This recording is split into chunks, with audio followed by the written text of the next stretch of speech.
Selamat sore kawan pajak. Oke, pertama-tama nih perkenalkan, nama saya Alvin Julian dan rekan saya. Meli. Kami dari bidang P2 Humas Kanwil DJP Jawa Barat 2. Nah, kembali lagi nih dengan kita nih di bincang-bincang sore. Kita bincang-bincang pajak mengenai insentif pajak di masa pandemi COVID-19. Nah, kawan pajak, sebelum kita membahas insentif pajak nih, kita mau menginfokan kepada kawan-kawan pajak semua kalau pelayanan di kantor pajak ini sudah dibuka kembali sejak tanggal 15 Juni 2020. Tetapi ada beberapa hal yang tidak bisa diberikan secara tatap muka, jadi harus tetap online gitu. Nah,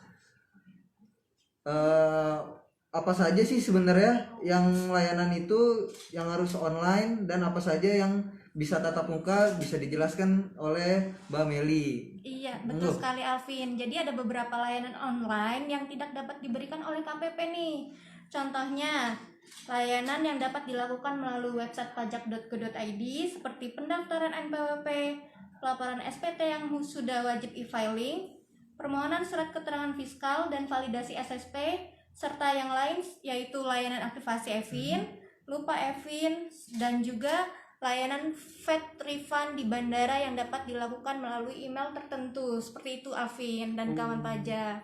Oh gitu Mbak. Jadi bagi kawan pajak nih yang udah ngebet ke kantor pelayanan pajak, ditahan dulu nih, kita pilih-pilih dulu mana yang bisa online, mana yang bisa tatap muka gitu. Iya, benar sekali. Nah, kalaupun mau ke kantor pajak, semua kantor pajak sudah menetapkan protokoler kesehatan yang sudah ditetapkan oleh pemerintah ya.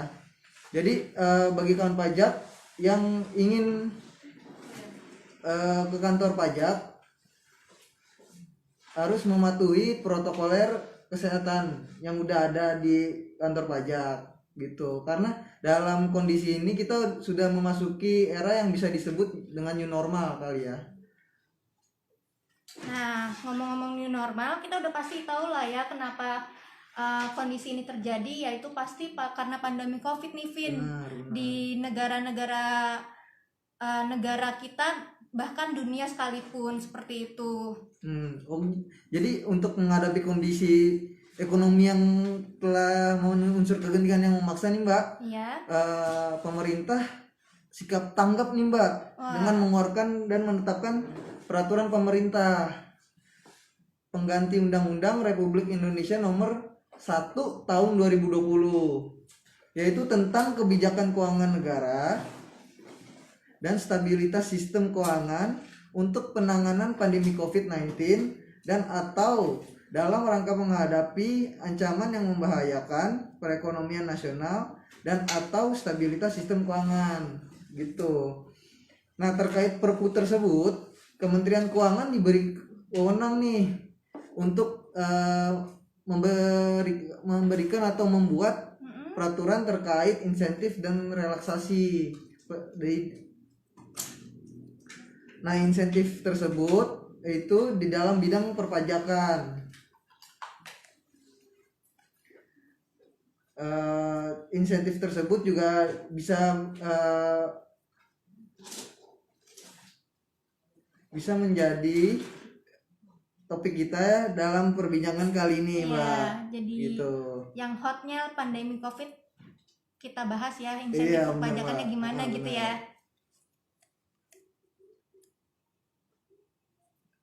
Nah, jadi ada dua peraturan nih, Vin, terkait insentif pajak yang sudah dikeluarkan oleh Menteri Keuangan. Yang pertama itu adalah Peraturan Menteri Keuangan Nomor 23 Tahun 2020 yang telah diubah menjadi PMK Nomor 44 Tahun 2020. Kenapa sih dirubah? Karena ada perluasan usaha Alvin dan kawan pajak. Di sini seperti PPh 21 dari 440 KLU menjadi 1062 KLU. PPh 22 impor dari 102 KLU menjadi 431 KLU.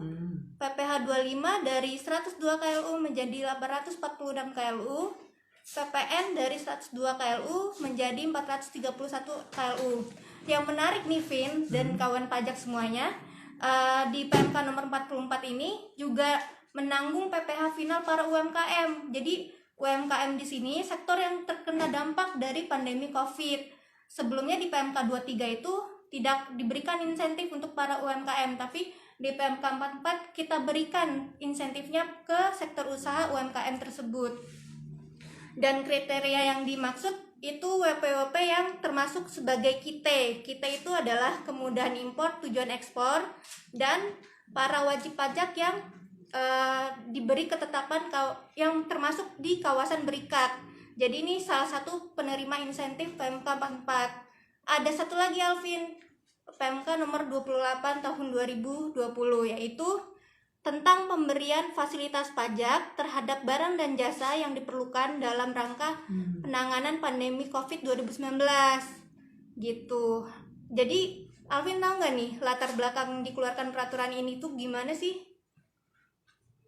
Oh gini Mbak, jadi latar belakang terbitnya nih kan ada dua nih, PMK-nya 44 atau 28. Nah latar belakang PMK 44 sendiri ini yaitu sebagai pengganti PMK 23 sebenarnya, karena diperlukan penyelamatan atau stimulus ekonomi untuk sektor-sektor yang paling berdampak terkait pandemi ini Mbak gitu. Gitu ya. Jadi sektor yang menyerap banyak tenaga kerja ini kita harapkan mampu dan tidak melakukan PHK yang besar-besaran gitu loh Mbak. Oh, kita mewaspadai itu ya Vin ya. Iya, terus yang kedua nih latar belakang PMK 44 ini karena pandemi COVID-19 ini merupakan bencana nasional Mbak. Jadi perlu peraturan, perlu upaya pengaturan dalam menanggulangi bencana tersebut gitu. Dan yang ketiga, karena COVID-19 ini kan semakin meluas nih Mbak. Iya. Dampaknya juga masih semakin luas nih. Jadi meliputi sektor-sektor mana aja nih Mbak.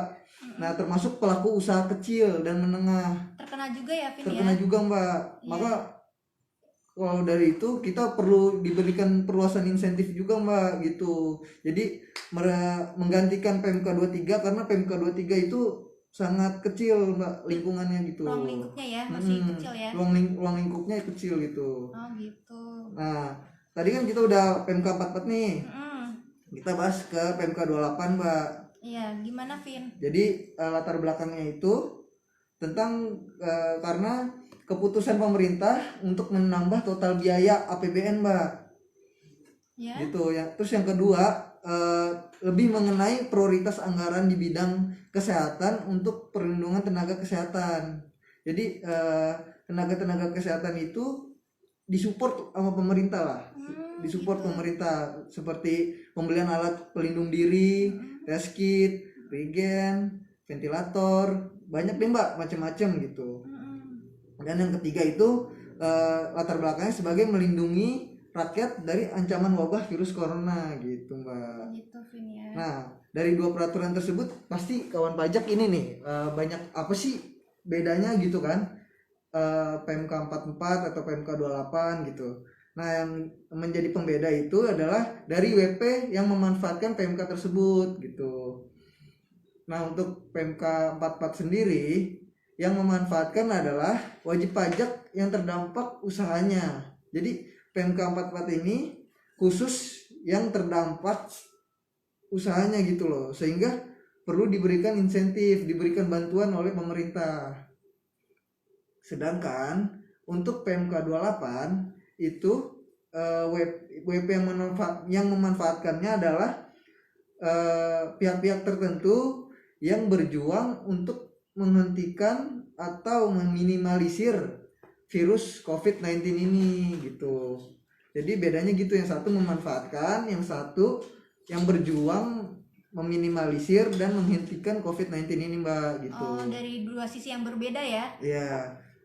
Nah, Mbak Meli bisa dijelasin kan nih bentuk insentif apa sih? Bentuk insentifnya insentifnya berupa apa gitu? PMK 44 dan PMK 28 bentuk insentifnya seperti Kita apa? ke PMK 44 dulu kali ya. Boleh.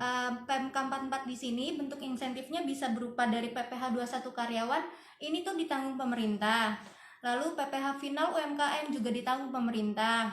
Pembebasan PPh 22 impor, pengurangan angsuran PPh pasal 25 itu sebesar 30%. Jadi dapat pengurangan nih 30%, hanya bayar 30% saja. Lalu yang terakhir itu untuk PMK 44 adalah pengembalian restitusi pendahuluan PPN sebagai PKP beresiko rendah bagi WP yang menyampaikan SPT masa PPN lebih bayar restitusi paling banyak 5 miliar rupiah, seperti itu. Nah, beda hal dengan PMK 28 Alvin. Kalau PMK 28 di sini kawan pajak bentuk insentifnya berupa pajak-pajak yang timbul atas pemanfaatan dari barang dan jasa oleh pihak-pihak tertentu tadi yang sudah disebutkan pihak-pihak tertentunya dalam rangka untuk menghentikan dan meminimalisir wabah COVID 2019 ini.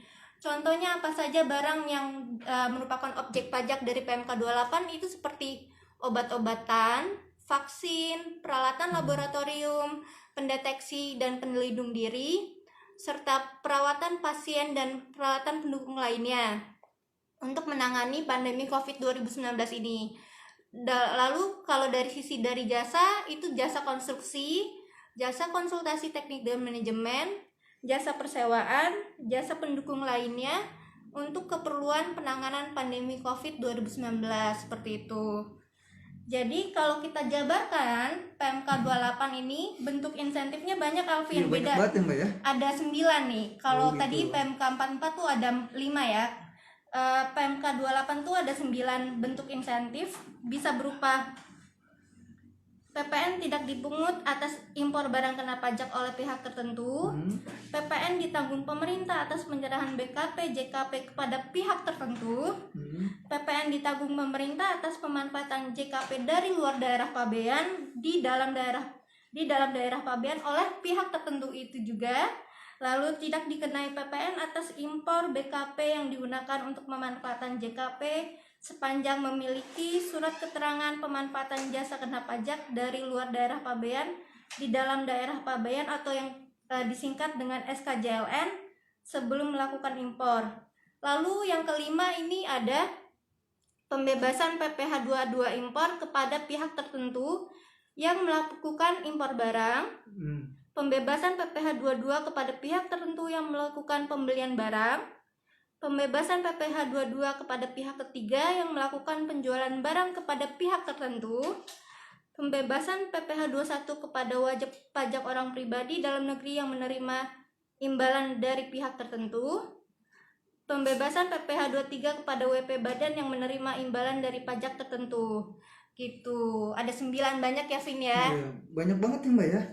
Dari mulai ditanggung oleh pemerintah, dikurangin, didiskon lah ya. Didiskon. Istilahnya ya.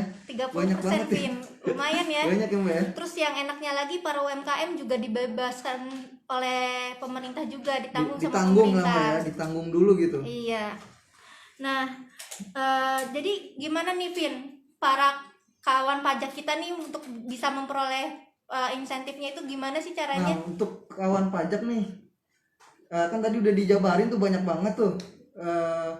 Jadi untuk memanfaatkan bonus-bonus yang tadi atau insentif-insentif yang tadi tuh Mbak ya, gampang banget sebenarnya. Jadi wajib pajak harus mengajukan surat permohonan atau surat pemberitahuan secara online nih Mbak. Oh, udah online ya udah sekarang online, ya? semua kita online gitu biar mempermudah dan meminimalisir kontak kan ya Mbak ya.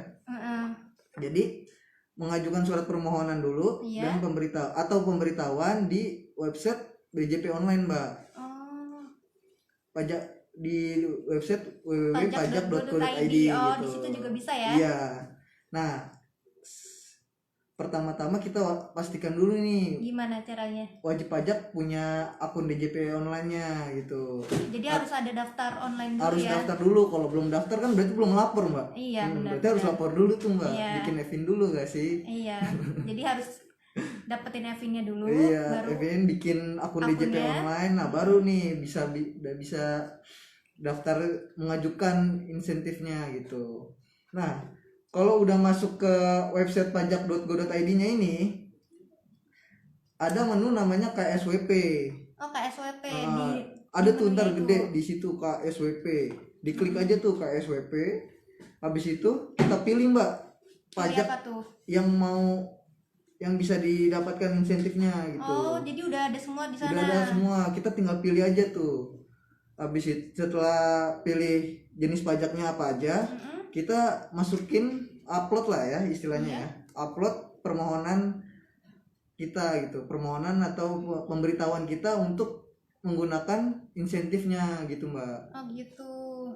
Jadi tinggal pilih sama upload aja sebenarnya sih. Bisa online langsung aja, gampang lah pokoknya. Nah, kan banyak nih kalau misal kita ngajuin NPWP atau nunggunya lama gitu kan. Nah, kalau ini enggak Mbak, kita bisa tahu nih kita langsung diterima atau enggak gitu. Oh, langsung ketahuan Jadi ditolaknya langsung ya? ketahuan. Jadi pas kita ngajuin permohonan atau pemberitahuan itu, kita tahu kita diterima atau enggak gitu. Oh gitu, langsung ketahuan, langsung. Karena ada beberapa kriteria nih Mbak yang nggak bisa mengajukan insentif gitu. Oh. Nah, bagi kawan pajak nih yang pengen tahu kriteria wajib pajak apa aja yang bisa mendapatkan insentif ini gitu. Dari mana tuh? Bisa dilihat di highlight IG kita Oh, gitu. jadi lihat ke IG kita ya? Iya benar, bisa dicek nih di highlight IG kita. Udah ada nih kriteria apa aja yang mendapatkan insentif wajib pajak gitu loh. Nah, tadi kan udah dijelasin sama pemilih tuh diskonnya berapa, 30% Diskonnya banyak ya ya. kan, terus ditanggung pemerintah. Nah, kita wajib pajak udah menikmati tetapi juga punya kewajiban pajak dong, kewajiban. Iya, ada hak dan kewajiban pastinya. Iya, ada kewajiban nih yang harus dilakuin wajib pajak gitu. Apa aja tuh, Vin? Nah, untuk pemanfaatan PMK 44, kewajiban yang harus dilaporkan sebenarnya satu Mbak, yaitu melaporkan secara periodik jenis insentif pajak yang telah dimanfaatkannya gitu. Jadi per bulan kita harus Harus lapor. lapor gitu. Nah, untuk PPh 21 yang untuk wajib pajak yang memanfaatkan PPh 21 itu dilaporkannya setiap bulan paling lambat tanggal 20 bulan berikutnya. Jadi kalau Mbak Meli memanfaatkan PPh 21 nih, bulan Juni nih, tanggal 20 Juli itu harus dilaporkan Mbak, Harus paling lambat lapor tuh ya? 20 Juli gitu. Iya. Nah, yang kedua WP UMKM Mbak, PP 23 Gimana? itu kan ditanggung pemerintah juga tuh. Nah, itu harus dilaporkan tiap bulan juga Mbak, sama tanggal 20 bulan berikutnya gitu. Sama kayak SPT masa ya, berarti ya tanggal 20 juga Iya ya. benar Mbak, tanggal 20. Nah, tapi pengecualian nih Mbak di Gimana? PPh 22 impor dan PPh 25 Oh gitu. harus dilaporkan paling lambat tanggal 20 Juli untuk periode masa pajak April sampai Juni 2020 dan tanggal 20 Oktober 2020 untuk pemanfaatan masa pajak Juli sampai September 2020 gitu. Beda berarti ya periodenya ya. Iya, pengecualian tuh untuk PPh 22 impor dan PPh 25 gitu. Maksudnya itu bukan kita tanggal 20 harus lapor gitu nggak Mbak ya? Maksudnya 20 bulan berikutnya tuh paling lambat Mbak. Paling Jadi lama. boleh dicepet tanggal 10 Dicepetin. boleh, Oh. tanggal 5 boleh gitu Nah kan. gitu kawan pajak ya berarti ya. Heeh, Bisa nah. dicepetin. Tadi kan udah tuh PMK 44. Kita ke PMK 28 nih Mbak. Nah, untuk PMK 28 PPN yang pemanfaatan PPN yang ditanggung pemerintah harus dilaporkan paling lambat tanggal 20 Juli Mbak. Sama nih kayak yang PPh impor di PMK 44. 20 Juli 2020 untuk masa pajak April sampai Juni 2020.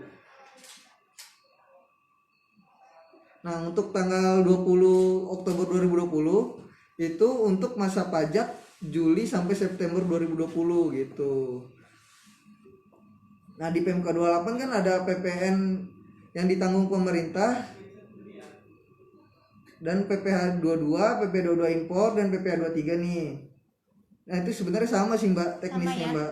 20 Juli sama 20 Oktober Jadi gitu. inget tuh dua tanggal itu 20 Juli sama 20 Oktober ya. Iya Alvin benar ya? banget Mbak Oh, gitu. gitu. Tadi kan Alvin udah ngejelasin nih kalau cara daftarnya juga lewat online. Iya, online Kewajibannya semua, kan Mbak. harus lapor. Harus lapor. Nah, pertanyaannya nih dari kawan pajak, gimana sih cara lapornya untuk cara lapor pemanfaatan insentif pajak ini? Karena tadi daftarnya juga online, otomatis lapornya juga secara online. Caranya gimana sih? Pertama, kawan pajak login dulu ke DJP online, ke website pajak.go.id, lalu pilih menu e-reporting dan laporkan di menu itu untuk melaporkan insentifnya seperti itu. Jadi ada pilihan menu e-reporting Vin yang terbaru di DJP online. Ada seperti tuh itu. e-reporting tuh gede Mbak ya. Ada. E-reporting. Jadi sama kayak KSWP, dia juga ada e-reporting untuk laporannya. Nah, gimana sih kalau kawan pajak nggak lapor nih laporan insentif pajaknya? Ada sanksinya nggak? Pertanyaannya seperti itu. Oh, itu Jadi, penting banget tuh Mbak, sanksi Mbak. nah, sanksinya itu WP itu wajib pajak para kawan pajak di sini akan ditagih pajaknya atas pajak yang telah dibebaskan, atas yang udah ditanggung sama pemerintah tadi tuh ditagih lagi Alvin. Oh, jadi nggak ditanggung ya? Nggak ditanggung kayak gitu. Ditagih gitu ya. Jadi kayak gitu ya Vin ya. PMK 44 sama PMK 28 dua sisi yang berbeda ya. Iya. Jadi wajib pajak sebenarnya kewajiban tinggal ngelapor aja Mbak ya. Iya, Udah tinggal ditanggung, lapor. tinggal lapor aja nih kita pemanfaatan insentifnya gitu. Paling itu aja ya dari kita ya. Mungkin selanjutnya ada sesi tanya jawab nggak nih dari kawan pajak? Boleh Bisa. jika ada pertanyaan dikirimkan melalui kolom chat, langsung aja nih kan, kita santai-santai aja Mbak ya. Iya. Coba kita lihat ya Vin ya. Boleh Mbak, boleh. Kita cek nih kalau ada pertanyaan nih.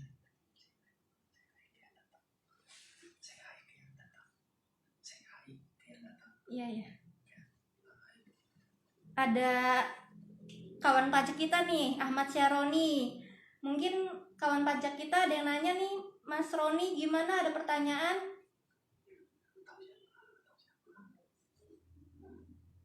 Ada juga nih Mbak Yovita KR. Coba say hi. Mbak Yovita KR. Halo Mbak Yovita.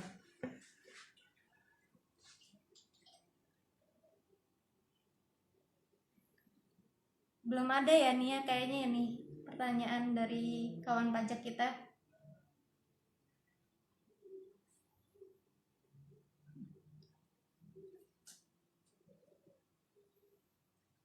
Masih kita tunggu nih Mbak pertanyaannya Mbak. Belum ya. Kayak udah pada paham semua sih Mbak. Kayaknya tinggal mereka tinggal lapor aja kali ya. Tinggal lapor aja sih sebenarnya.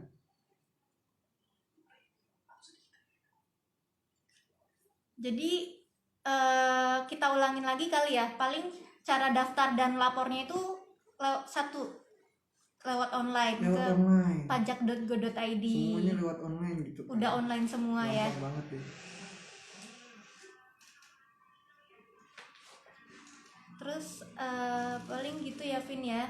Jadi untuk melihat, yang penting sih wajib pajaknya tahu nih Mbak kriteria apa saja yang bisa menerima insentif gitu. Nah itu bisa dilihat tuh kawan pajak di IG highlight kita, kriteria apa saja yang bisa memanfaatkan insentif pajak ini gitu. Belum ada yang masuk nih pertanyaannya nih dari kawan pajak kita.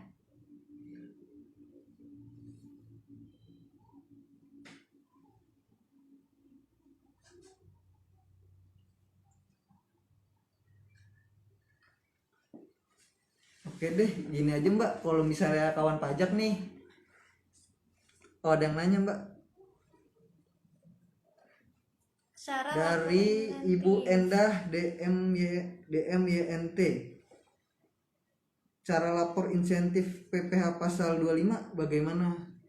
Boleh Mbak dijelaskan? Coba ya, dengan kawan pajak kita Mbak Endah ya. Iya.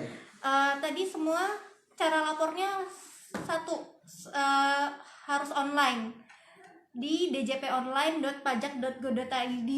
Jadi Mbak Endah di sini harus login dulu ke akun DJP online-nya, lalu klik profilnya, diklik dulu e-reporting biar menu e-reportingnya tuh muncul di akun DJP online, lalu dilaporkan di menu itu Alvin, di menu E-reporting itu ya. seperti itu. Jadi mungkin semua sama ya Mbak ya, di e-reporting ya. Semuanya di e-reporting. Pajak.go.id ada menu e-reporting. Nah, di situ semuanya Mbak ya, Iya. untuk pemanfaatan insentif ya. Pemanfaatan semua. insentif semuanya. Iya, ada kawan pajak kita nih yang bergabung lagi, Mas Akbar Sutrisno dan Ferry Fauzi ya. Selamat bergabung kawan pajak. Mungkin ada pertanyaan lagi dari kawan pajak kita.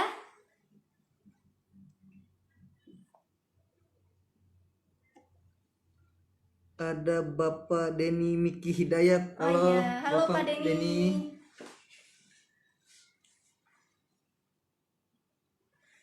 Ada lagi nih yang bergabung nih, Lucy Lisiani. Mungkin ada pertanyaan lain dari kawan pajak?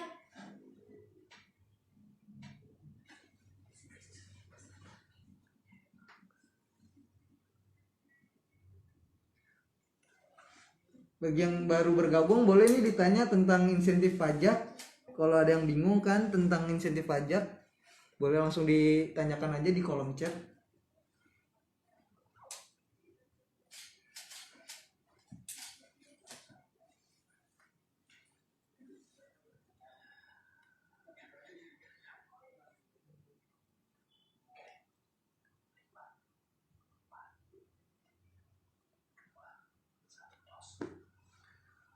Nah, Sepertinya sudah Nggak nggak ada ada pertanyaan yang ya nanya Mbak ya. Udah pada paham mungkin ya Mbak ya. Iya. Mudah-mudahan semua jelas ya Mbak ya. kayaknya seperti itu. Dan bincang-bincang kita kali ini mudah dipahami semoga nih sama kawan-kawan pajak yang udah menyaksikan. Iya. Semoga nih Mbak Meli kebijakan yang diberikan pemerintah dapat memberikan banyak manfaat untuk kita semua, terutama bagi yang paling terkena dampaknya nih Mbak. Iya. Semoga kan kebijakan pemerintah ini bermanfaat tuh. Mungkin Mungkin gitu kawan aja kali pajak ya. ini masih belum kepikiran kali ya. Nah, kalau ingin yang menanyakan tentang insentif pajak ini atau kendala-kendala atau ada kendala-kendala mengenai insentif pajak atau mengenai perpajakan, boleh langsung dihubungi melalui DM kita atau via telepon juga bisa Mbak. Ya. Bisa dilihat daftar nomor telepon di IG kita banyak ya Mbak ya. Daftar nomor Oh, telepon. daftar nomor KPP ya, bisa Atau di website pajak.go.id sudah ada tuh nomor-nomor daftar telepon unit kontaknya. kerjanya Iya ya. benar. Iya. Jadi langsung online aja by phone, by WA. Iya, apalagi lagi ini ya, pandemi gini ya. Iya. Paling gitu ya Baik gitu aja kali ya. dari kita. Kita akhiri aja bincang-bincang kali ini. Terima kasih kawan pajak yang sudah menyaksikan nonton kita bincang-bincang santai kali ini ya Mbak ya. Saya Alvin Julian. Saya Meli. Sampai jumpa di bincang pajak berikutnya. Mohon pamit undur diri. Sampai jumpa. Selamat sore. Sore kawan pajak. Stay safe and stay healthy.